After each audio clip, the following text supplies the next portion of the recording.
Hello there and welcome to the GITEX Tech Waves podcast, where we of course bring you all the latest trends and innovations in the shifting tides of tech worldwide. Now, I'm Tolley and I'm delighted to say that today we're actually recording live on site at GITEX Global in Dubai. We're right down in the Dubai World Trade Center, and of course GITEX Global is the biggest tech show in the world, and my goodness me, if you've walked the corridors, you'll have really noticed it in the last few hours.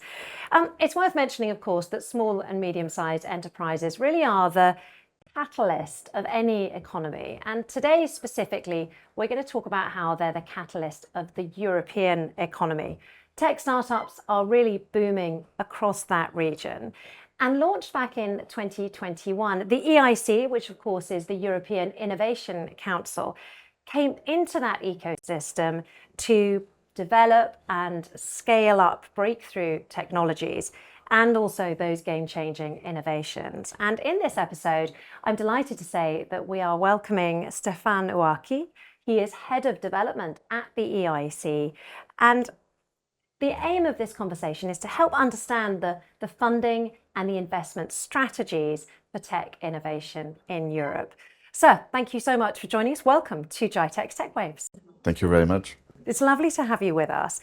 Let's talk first about how the European Innovation Council is helping to invest in tech. You are the biggest European deep tech investor, and your aim is to foster innovation in the region. So what are the current funding opportunities of the EIC?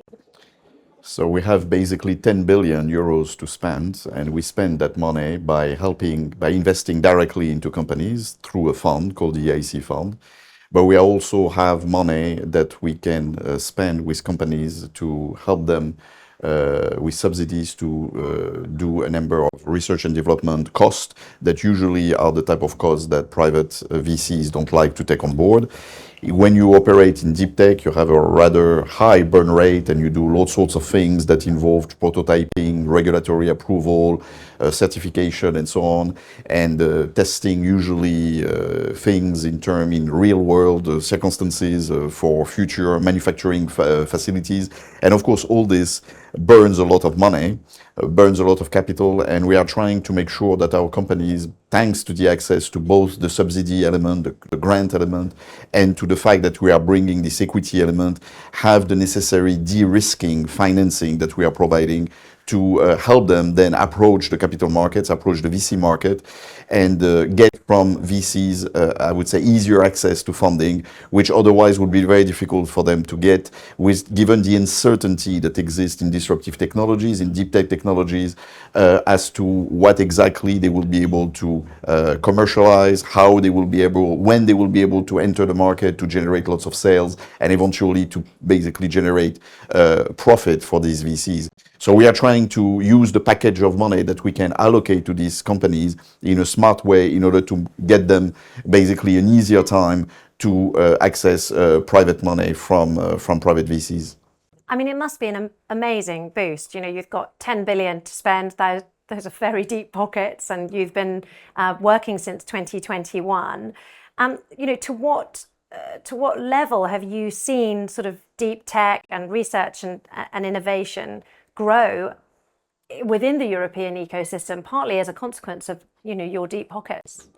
So Europe continues to be quite a front runner when it comes to research, in particular in deep tech area. I mean, we continue to generate in our universities, in our research institute, a lot of the research that underpins basically the main technological changes that we have seen over the past 30 to 50 years.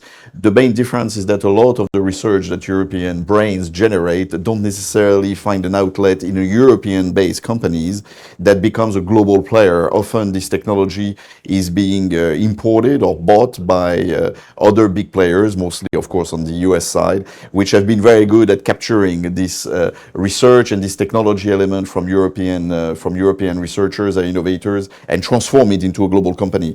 So what the EIC is trying to do is try to make sure that these European innovators and researchers have the possibility to grow their companies in Europe and potentially grow a global company out of Europe instead of relying, I would say, too much on the, I would say, flexibility, agility of the US market.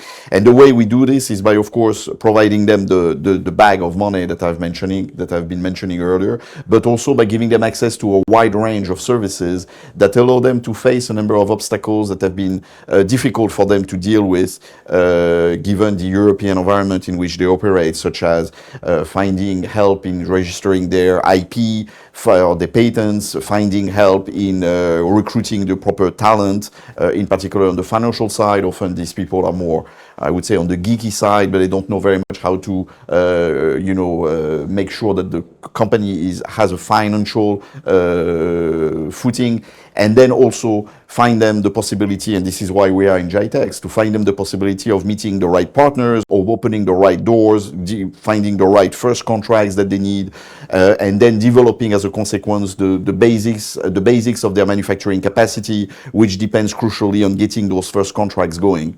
So, I mean, for them to be here is, of course, a great opportunity to do that. Yeah, I mean, it's amazing, this idea of commercializing the geeks' research, as you know, so that it can then be used in the wider market, but also make them money and make Europe money, which makes perfect sense. I mean, at the moment, what you're describing there is a bridge between academia and business. How important is that bridge? And is there enough of it in Europe? Is there enough of it in the wider world, do you think, that partnership between public and private? I would say the transition from the academic research all the way to commercialization, creation of companies, and eventually becoming a company is always problematic. It's not only in Europe, it's also problematic in the US, it's probably problematic everywhere. What other countries have been better at doing, if we look, for example, at the US example, is creating within universities offices that are basically tapping into the research that is emerging and making sure that it is rooted in a proper way towards the world of companies, toward the world of startup, that it leads to the commercialization in faster way. And also the general ecosystem of venture capital in the US is very effective at identifying talent that often are repeat innovators, repeat entrepreneurs, and targeting it to these new ventures.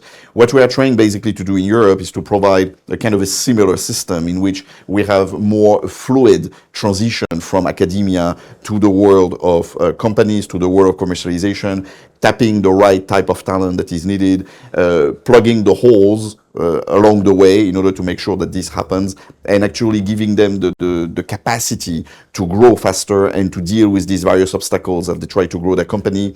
Speed, of course, in this is of the essence. One great advantage, of course, in the American ecosystem is the fact that this type of growth is happening very fast, and this technology reach market much quicker than usually we can do it in Europe. So we've been trying to do all this all at once.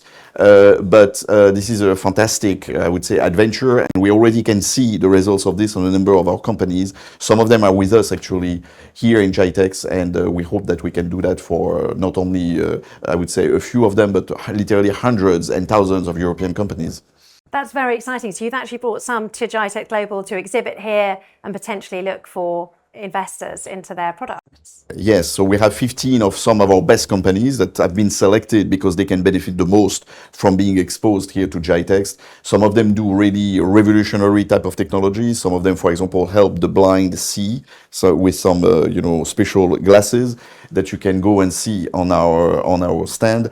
And most of them are, of course, in many of these digital technologies, blockchain, and so on, that are also providing them also clean tech technologies. So we have, I would say, a good example of what European research can actually produce, European companies can actually produce in terms of innovation and technology. And of course, for them, it's very important to be here. We've been here in previous years, and we have seen considerable traction for our companies by being exposed here to basically the entire world, interacting during GITEX. Do you think the UAE, do you think the Middle East is still somewhere where entrepreneurs can come for investment? Or do you think that they're just as likely to find investment anywhere else in the world? Often the Middle East is seen as having quite deep pockets. Yes, so many of our companies have already been in contact with investors coming from the region. And this is something that, of course, to a large extent, we have welcomed in order, of course, to, I would say, for them have more access to a wider pool of money. As you know, European companies continue to face the difficulty of having, I would say, a more limited pool of VC capital than in the US. And of course, you need to diversify the sources of support as your company grow. And of course, investors from the Middle East region have been, of course, presented as a solution towards that. But I think here in the Emirates, what we see is that also there has been an evolution, and not only in the Emirates, but also more widely in the region, of trying to attract also deep tech innovation to set up shop here and try to see whether they could grow those companies, also to try to have, I would say, more of a role in the tech revolution that is actually taking place. If we look, for example, at AI and the development of this type of technologies. Yeah, I was gonna say that. Are you not concerned that if the companies come here, they might want to set up shop here rather than in Europe? Is there any concern that you might lose them to the Middle East? Well, what we believe is that if European companies are to prosper and becomes global company, they need to be able to sell their products all over the world, and they need to have a presence pretty much all over the world. So the Middle East region is a very important market, in particular here in the Emirates. It's very important as well. The same, the US market, the same Asian market. So we are trying to expose our companies to the right partners in order for them to grow their company fastest in getting to the status of being a global company. That explains why we are here, but we are also present in similar events in the US or in Asia. But ours is the best. You're the biggest. You're the biggest, and you are the one in which most of the world actually meets. I like to hear that. Thank you very much indeed. So really, really appreciate your time. I mean, absolutely fascinating to hear about the startups that are developing in Europe. I'm going to ask you one more question because I think we have time. What type of startups are you seeing coming out of Europe? You know, are they focused on med tech? Are they focused on, you know, fintech? Or maybe there isn't any theme. Maybe they're in every single field.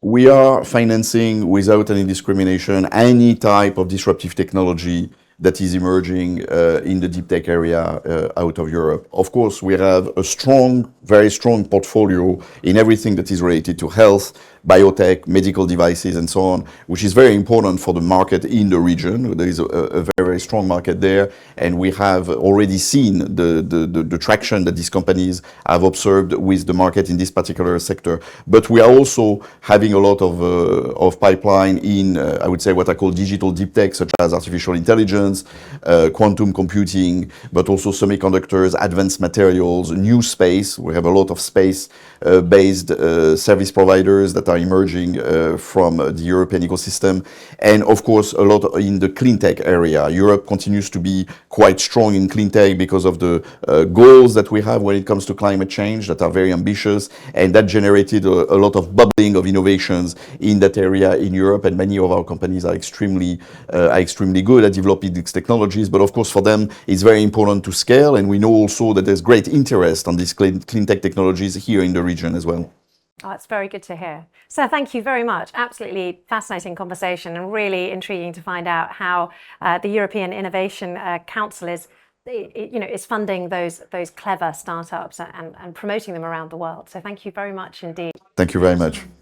Absolutely fantastic there to be speaking to Stéphane Ouaki, of course, Head of Department at the European Innovation Council. And huge thanks for joining us here on the GITEX Tech Waves podcast. If you want to find out more, please do remember to follow us on social at GITEX Global.